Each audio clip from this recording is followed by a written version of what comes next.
Every morning for the past 3 years, John had set 2 platters on the kitchen table, one for himself and one for his late wife. The same meal, the same spot by the window, 2 slices of crispy bacon, a fried egg, buttered white toast. It was Margaret's favorite, and he chose to eat. It wasn't just breakfast, it was a memory, a habit, and something that still made him feel closer to her.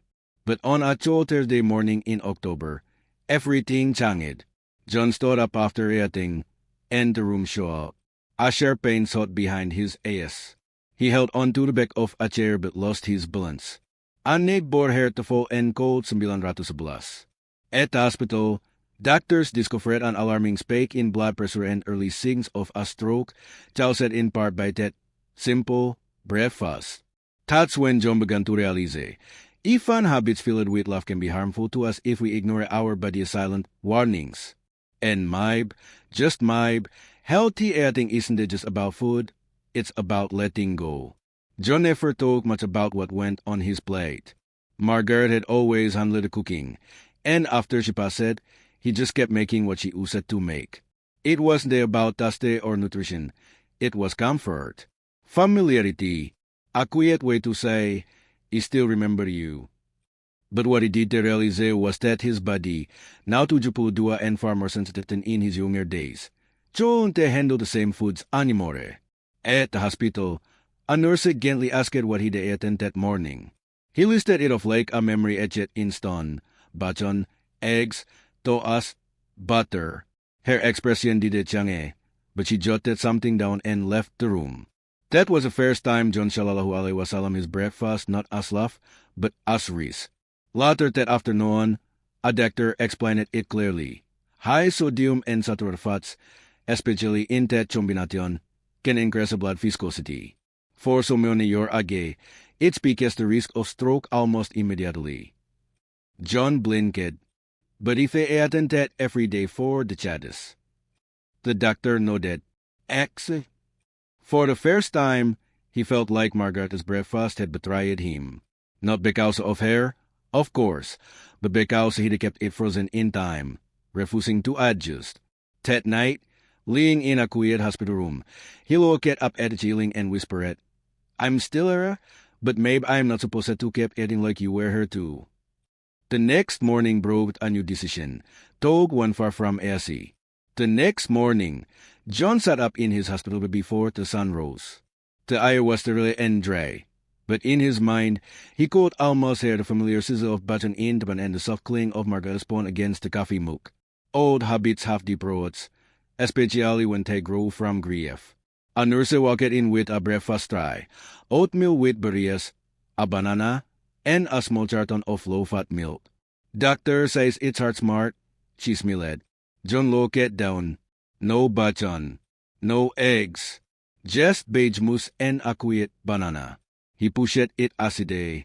Later that day, a dietitian visited. She was young, probably in her 30s, and her voice had the tone of someone who had spoken to many older patients before. John, I know Chang can feel like losing something, but this isn't about erasing Margaret. It's about protecting the version of you that she loved." He said nothing at first, but those words hung in the air. Protecting the version of me she loved, the version that walked beside her every morning. The version that remembered to take his vitamins because she always reminded him. The version who was now very much alone, but not beyond help. That afternoon, John asked for the oatmeal again. This time, he added a dash of cinnamon from a small packet on his tray. She used to add this to apple pie. He said to no one in particular. Then he took a bite. It wasn't delicious, but it wasn't a bad ate her. At home, after discharge, the biggest challenge was the food. It was the emptiness. Margaret had passed away 2 years ago, but her ghost still lingered in the hem of his routines. The kitchen felt like a museum. Her apron still hung by the fridge. A shopping list in her handwriting still stuck to the side of the microwave. And yet, he stood at the stove, not with bacon and butter this time, but with a small pan of oats, almond milk, frozen blueberries, and a handful of chopped walnuts. He stirred slowly, watching the mistura tiken. Then he turned off the stove, eggshelled, and plotted it. He placed one bowl on the table, just one, and sat down. The first week was rogue. He missed the salt, the grace, the acruns, but he did miss the dizziness. He did miss the pressure behind his ears. Slowly, his body began to respond. He slept better, woke up clearer, and even noticed his hands no longer tingled in the mornings. One morning, as he whipped down the counter, John paused. Healthy eating habits, he sighed aloud, almost testing the process. It sounded like something from a magazine. But now, it felt personal. Because these habits weren't about choosing numbers or weight loss goals. They were about choosing life over nostalgia. Choosing today over yesterday. Choosing his his brain, his heartbeat, over a memory could still honor in otherwise. That evening, he told Margaret a book from herself. He opened it to a page marked with a sticky note, bucket pears with cinnamon. He smiled, tore it out gently, and placed it on the counter. He defined new ways to remember her. John stood in the kitchen holding the tornado in one hand and a paper in the other. The note read, bucket pears with cinnamon. Simple, sweet, soft. Margaret had written that over 10 years ago in her round DD script. He could almost hear her first guessing, it's the dessert that gives you a hook. He prayed often, peeled the pear, and placed the half in a small baking dish. A sprinkle of cinnamon, a touch of honey, no sugar, no fuss. It didn't take long, and the smell brought warmth to the whole house, something that had been missing for a while. As the pear softened in the oven, John sat down with another pot. The dietitian had suggested keeping a food journal, not just to track nutrients, but to help with mindfulness. He wasn't sure what to write, so he just started with, today he chose oats over bacon. He chose bread over tradition. He chose Margaret, but in a new way. He paused, pen still in hand. He thinks she'd be proud. That night, he had the butters with a scoop of plain yogurt. It wasn't the rich light the piece he used to make, but it was light and gentle. He slept soundly, with no chest achiness, no walking head the chest. For the first time in years, he woke up without fear of the morning.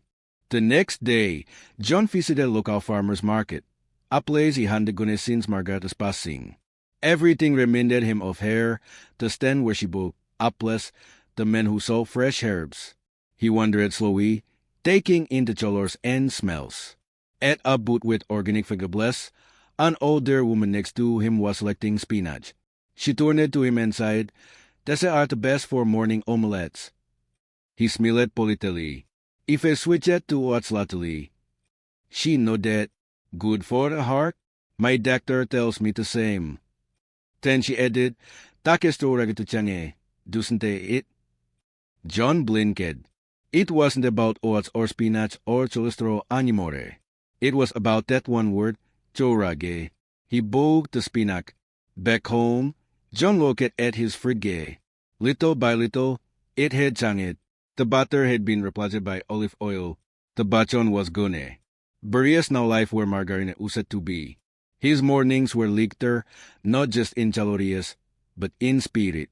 Still, he did pretend it was easy. There were mornings when he reached for skilled out of habit, days when he trafficked the crumbs of fried toast, or the heaviness of something familiar. But each time, he remembered lying in that hospital bed, hearing the nurse ask, "What did you eat today?" And each time, he made a different choice. It was never about being perfect. It was about being present. The following Sunday, John invited his daughter and grandkids over for breakfast. He made oatmeal with almond milk, topped with chopped apples and cinnamon. He placed 3 bowls on the table, along with a small dish of bucket pears. His daughter raised an eyebrow. "Where's the button? Dead?" John smiled. "In the past, if he started something new." They sweet, coolly, but the room was full of warmth. His granddaughter said, "Grandpa, this tastes like apple pie, but soft." He chuklet. That's actually what your grandma used to say. She reache for anoters poonful. Ten I think I like healthy eating habits. John dite net applause or validation. Just that moment, that connection, that sense that John wasn't just possible, it was contagious. And Maib, by honoring his wife in a new way, he was giving his family something even more precious than riches. He was giving them longevity, laugh, legacy, and tomorrow, he did do it again. Maib with pages. The following week, John settled into his newer Hatham. Mornings began with soldiers on the radio, the kettle whistling gently, and the slow preparation of breakfast that no longer or overloaded his system. He found joy in small things, sledging apples with care, measuring oats by feel, waiting patiently for Jesus to sow just right. He even rearranged the pantry. Margareta's tins of pie fillings and condensed soaps were pledged in a box he later donated.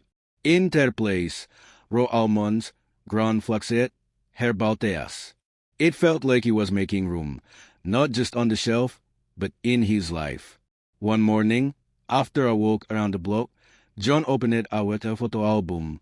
To get Bedouin pictures of beard dyes and lake trips was a snapshot of him and Margaret at the farmer's market. They were both holding bags full of vegetables, smiling into the sun.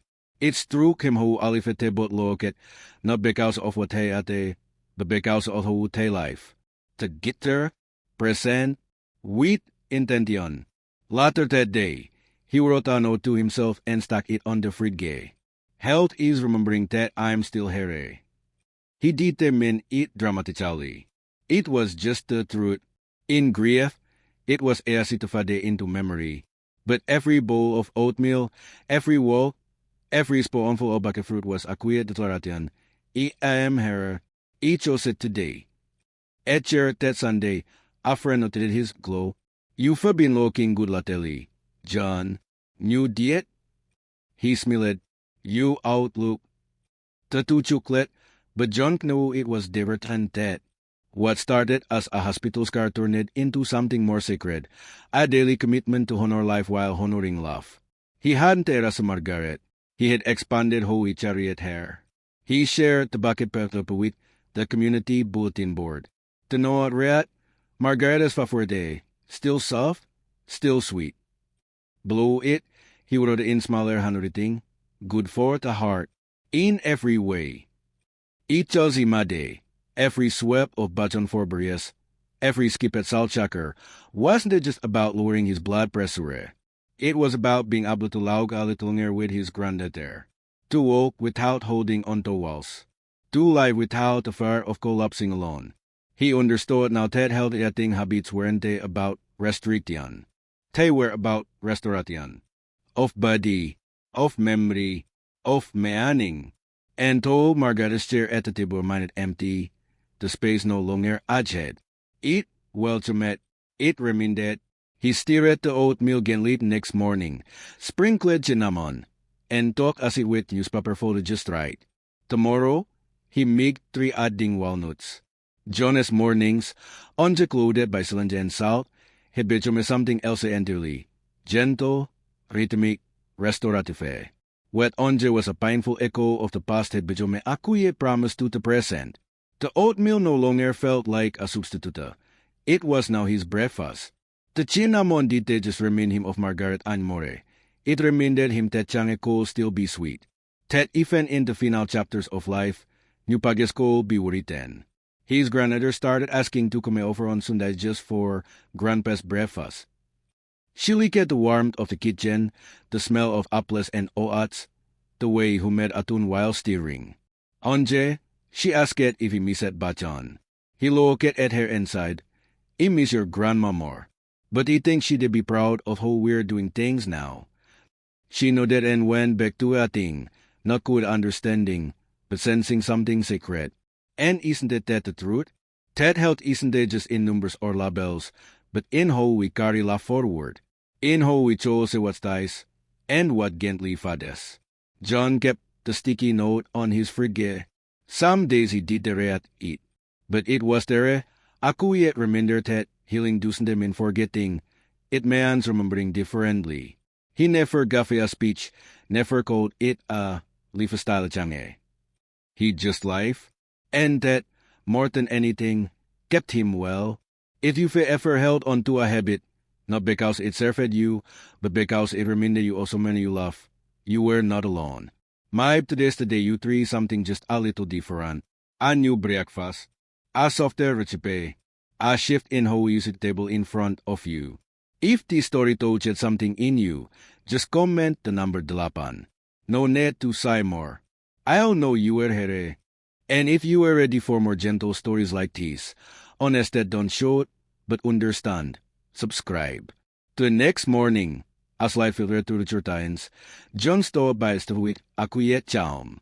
His hands moved instantly, pouring oats into the pot, adding almond milk, slitching a banana. There was no ceremony, no such on plate set out beside his own, just the simplicity of the moment, grounded in intention. He opened the window sleekly, a soft breath floated in, carrying